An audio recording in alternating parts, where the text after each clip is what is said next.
Good morning students. बेटा हमारा books of original entry वाला चैप्टर चल रहा है, जिसमें जो हमारा नेक्स्ट टॉपिक है बैड डेट्स कि बैड डेट्स क्या हैं। डेटर्स आपने वर्ड जाना है कि डेटर्स क्या है, जिनसे हमने पैसा लेना है। डेटर्स हमारी एसेट्स हैं, ठीक है।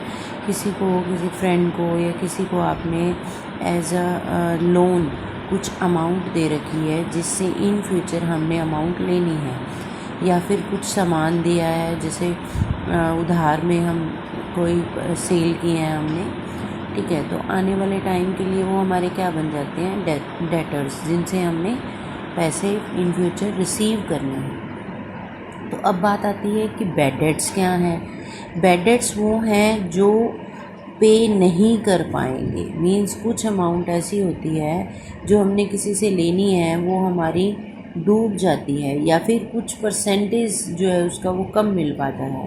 तो when the goods are sold to a customer on credit, हमने उसको उधार में बेचा था, ठीक है। If the amount become irrecoverable due to his insolvency और फॉर सम अदर रीज़न, कि वो पर्सन अगर इंसॉल्वेंट हो गया, उसने हमारे पैसे देने थे, वो किसी कारण से वो पैसे नहीं दे पाया, the amount not recovered is called bad debts. For recording it bad debts account is debited. अब इसके लिए हमें क्या करना पड़ेगा, जब हम डेटर से कैश रिसीव करते थे तो हम करते थे कैश अकाउंट डेबिट। कैश आया, किससे आया, XYZ जो भी उसका नेम है, ठीक है, टू रवि। यहाँ जो एग्ज़ाम्पल है आपके सामने, उसमें रवि से पैसे आने थे हमें 10,000, लेकिन वो पर्सन इंसॉल्वेंट हो गया। इंसॉल्वेंट होता है जो कैपेबल नहीं रहेगा, पेमेंट के कैपेबल नहीं होता पर्सन, उसको इंसॉल्वेंट बोला जाता है। तो उसने क्या किया है, अपने पैसों में से 30 पैसे ही जो हैं वो रिटर्न किए हैं। ओनली 30 पैसे, मीन्स टोटल अमाउंट का 30% उसने पे किया, बाकी जो है वो हमारा डूब गया। जो डूब गया उसको हम बोलते हैं bad debts. Cash account debit, bad debts account debit to Ravi. हमने रवि से लिया ना, तो रवि का जो अकाउंट था वो 10,000 से क्लोज़ कर देंगे हम, तो 7,000 की अमाउंट जो है वो बैड डेट्स में चली जाएगी। ओनली 3,000 ही हमें वहाँ से आया है, ठीक है। तो ये बैड डेट्स आपके लिए एक नया पॉइंट था कि बैड डेट्स होते क्या हैं। एक बार फिर से बता रही हूँ कि जो पैसा हमने किसी से लेना है, जो हमारी बैलेंस शीट में डेटर शो कर रहा है, इन केस अगर वो इन फ्यूचर हमें वो पेमेंट नहीं करता, वो हमारी अमाउंट डूब जाती है, ठीक है, तो उसको हम बोलते हैं बैड डेट्स, ठीक है। और डेटर कैसे बनते हैं हमारे, कोई सामान देने से, है ना, एज अ लोन देने से, ठीक है। नेक्स्ट इसी से रिलेटेड हम सम ले रहे हैं 14 sum. The following balances appeared in the books of Vishal stores on 1 April 2015। Assets दे रखी हैं हमें और कुछ लाइबिलिटीज़ दे रखी हैं, ठीक है। एसेट में कैश है, बैंक बैलेंस है, स्टॉक है, फर्नीचर है, डेटर्स हैं, ठीक है। डेटर्स भी अलग अलग आपको करके दे रखे हैं, एक्स से इतने लेने हैं, वाई से इतने लेने हैं, जेड से इतने लेने हैं। लाइबिलिटी हमें दे रखी है बैंक लोन। ये लाइबिलिटी वो होती है जो हमने पे करनी होती है, ठीक है। तो बैंक लोन लिया हुआ है 10,000 का। क्रेडिटर्स हैं हमारे, अजय को देने हैं हमने 5,000, विजय को देने हैं, ठीक है। तो ये हमने सम इसी के बेस पर जो फर्स्ट ट्रांजेक्शन है हमारी, वो हमने जो ये बैलेंसेस हमें अपीयर हुए हैं बैलेंस शीट के द्वारा, जो ये इन्होंने शो कर रखे हैं, उसी की ही फर्स्ट एंट्री लेनी है हमने, कि क्या हमारे पास एसेट्स हैं, क्या हमारे पास लायबिलिटीज़ हैं, और क्या हमारे पास कैपिटल है। ये फर्स्ट एंट्री से जो है हमारा बैलेंसिंग फिगर निकलेगा, ये वाले, ठीक है। तो इसकी हमने एंट्री इस तरह से करनी है। Cash account debit, bank account debit, stock account debit, furniture account debit, XYZ। ये हमें एसेट्स में जो दिया गया था वो सारे मेंशन किए हमने, okay.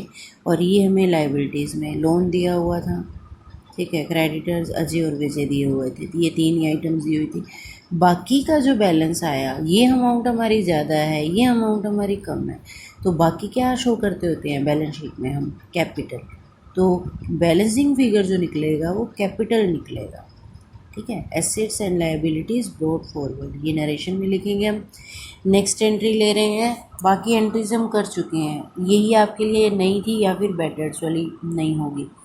Sold goods to cash, अब सोल्ड गुड्स टू एक्स को हमने कैश सेल किया है, सामान सेल किया है, तो उसकी एंट्री क्या होगी, ये है आपकी फर्स्ट एंट्री हमारी रह गई है। फर्स्ट एंट्री इज़ अप्रैल 2 वाली, ठीक है। परचेज्ड गुड्स फ्रॉम कैलाश से हमने 20,000 का सामान परचेज किया 10% ट्रेड डिस्काउंट पर एंड 2% कैश डिस्काउंट पर। पेड 60% अमाउंट इमीडिएटली, मीन्स उसका 60% हमने, पहले तो आप ट्रेड डिस्काउंट माइनस करेंगे, 20,000 में से 10% ट्रेड डिस्काउंट माइनस करेंगे तो वो आ जाएगा 18,000, ठीक है। 2,000 हमारा ट्रेड डिस्काउंट बनेगा, 18,000 से एंट्री होगी। उसके बाद हमने कहा कि उसने 60% जो है इसका इमीडिएटली पे किया है, तो 60% पर ही हमारा कमीशन कैश डिस्काउंट लगेगा 2%। इस चीज़ का आपने ध्यान रखना है कि ओनली जो 60% हमारी बनेगी अमाउंट, 60% बनेगी, उसका ही 2% कैश डिस्काउंट मिलना है, ठीक है। इसकी एंट्री कुछ इस तरह से होगी हमारी।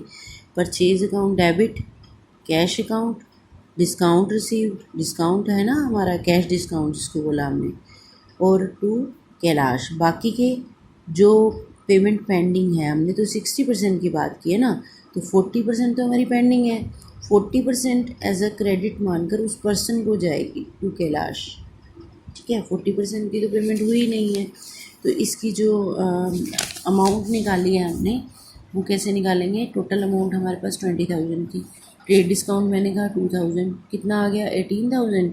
कैश परचेज 60%, ओनली 60% लेना है इसका हमने, ठीक है, 10,800 रुपये।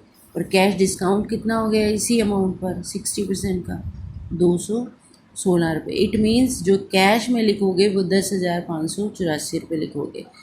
एंड क्रेडिट परचेज 40%, ये इसने किया 10,584, 216 जो हमें कैश डिस्काउंट मिला, और बाकी की अमाउंट हमने किस में डाल दी है, 7200 क्रेडिट परचेज जो हमें गिनी थी, ठीक है। सिर्फ ये जस्ट ये एंट्री आपके लिए न्यू थी, और इसमें भी हम ये तो कर ही चुके थे कि purchase account debit to cash आता, तो डिस्काउंट वाले भी कर चुके थे, लेकिन इसमें दोनों इकट्ठी दे रखी हैं, कैश भी दे रखे हैं और कुछ अमाउंट हमारी क्रेडिट दे रखी है।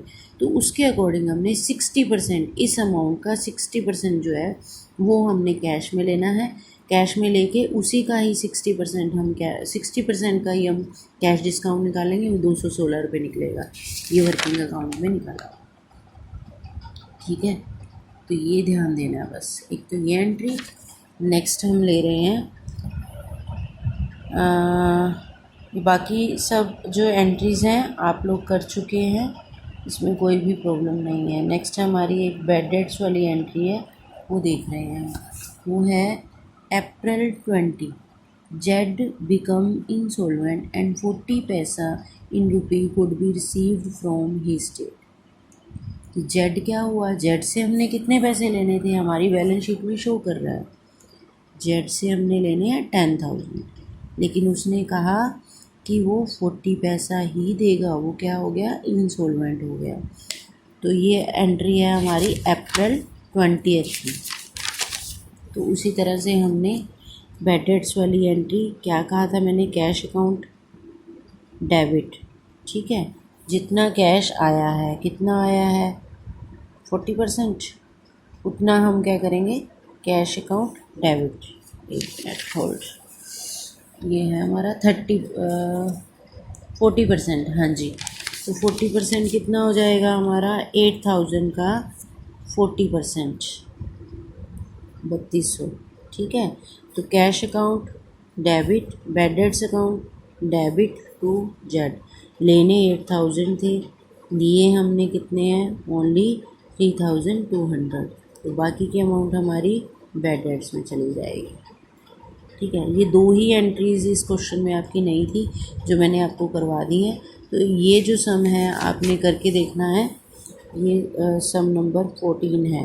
तो आपने ये क्वेश्चन करके देखना है। अगर इसकी जनरल एंट्रीज़ में और किसी भी एंट्री में कोई भी प्रॉब्लम आपको लगती है तो आप मुझे बता दें ताकि मैं इसको फिर से आपको करवा सकूँ। Thank you, have a nice day.